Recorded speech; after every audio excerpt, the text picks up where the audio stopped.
Here now with reaction, Missouri Senator Josh Hawley. Senator, I'm not the most technical guy. I only know what I read. Peter Schweizer's new book is very definitive in the fact that the communist Chinese are saying, and top officials have said, that TikTok is a spying device that they're using against America. Is that your understanding?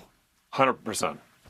100%, Sean. Yeah, that's exactly right. There's a reason that the Chinese Communist Party is so interested in TikTok.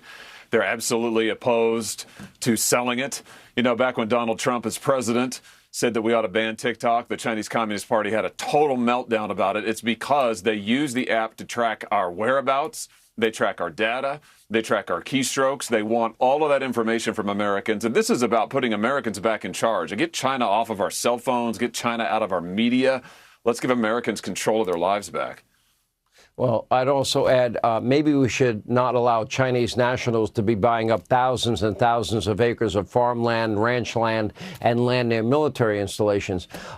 Would you be opposed? Because I don't think I would be. I think I would have a lot of faith and trust in Americans to, in fact, buy TikTok and get rid of any spy mechanism that might be associated with it. I don't know, Elon Musk, any billionaire that wanted to buy it. I think I'd have a lot more confidence in it. Would you?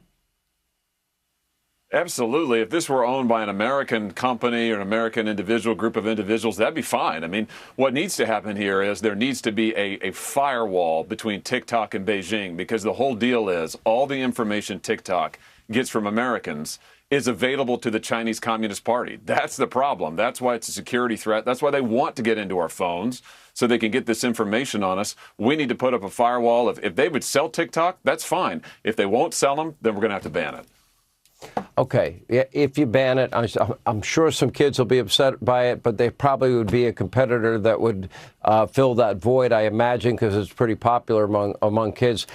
How do we know that they're doing this? And if we've known this and you're 100% certain, then that means everybody in Washington knows this.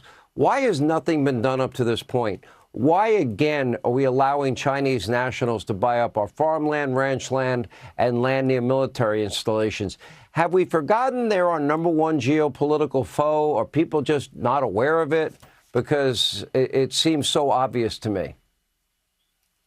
Yeah, I think the answer to that, Sean, is money. TikTok has spread money around Washington like you wouldn't believe. Look at Joe Biden. Joe Biden says out of one corner of his mouth, oh, yeah, we ought to get tough on TikTok. Out of the other side of his mouth, he's on TikTok, out there soliciting votes on TikTok, out there trying to build up a political base. He's got advisors all around him who are pro-TikTok. So the deal is TikTok has enormous, enormous influence. And you're right, China's buying our farmland. They're buying industrial capacity. Now they want to buy our media. That's what this is. They want control of American media. We need to say no to all of that. No to this foreign influence. Americans ought to own this stuff, and Americans ought to be in charge of it.